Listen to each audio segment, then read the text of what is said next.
అంతర్రాష్ట్ర దొంగను అరెస్ట్ చేశామన్నారు పెద్దపల్లి ఏసీపీ కృష్ణ.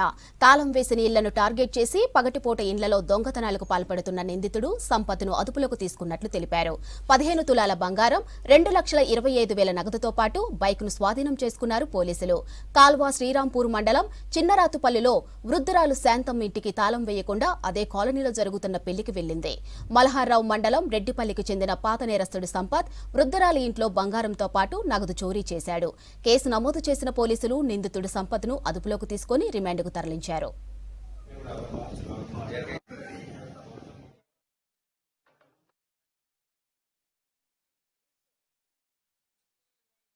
గరానా దొంగను అరెస్ట్ చేయడం జరిగింది, పట్టుకోవడం జరిగింది.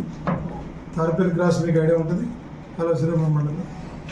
అక్కడ చెకింగ్ చేస్తున్న ఇన్ఫర్మేషన్ చేసే క్రమంలో ఇతను ఈ సంపత్ పేరు బోరిగం సంపత్ అని, ఇతను రెడ్డిపల్లి మల్హార్ మండలి, ప్రస్తుతం కోయూరు మండలం. మీకు అందరూ తెలుసు. ప్రస్తుతం జయశంకర్ భూపాలపల్లి జిల్లా. లీడింగ్ వివాహం చేసుకోవడం, ఇతను సరిగా పట్టించుకోవడంతో అప్పటి నుంచి పలు దొంగతనాలు చేస్తూ ఉన్నాడు. ఈయన మోడస్ ఆపరేషన్ ఏంటంటే ఎంఓ అంటే బేరం చేసే విధానం అంటే పగలే.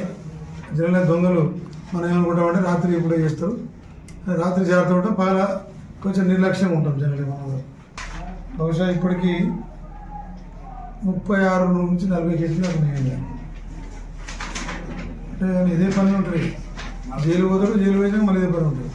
కానీ ఈసారి పోడైనటువంటి నమ్మకంతోనే అన్ని రకాలుగా చేయడం జరిగింది. ప్రస్తుతం ఏంటంటే మనం పట్టుకున్న తర్వాత ఇవన్నీ కలిపి మొత్తం టోటల్ అమౌంట్ అంటే బంగారం రేటు అన్ని లెక్క పెడితే అందాజ నగదు రూపాయన మనం చెప్పుకుంటే 15,50,000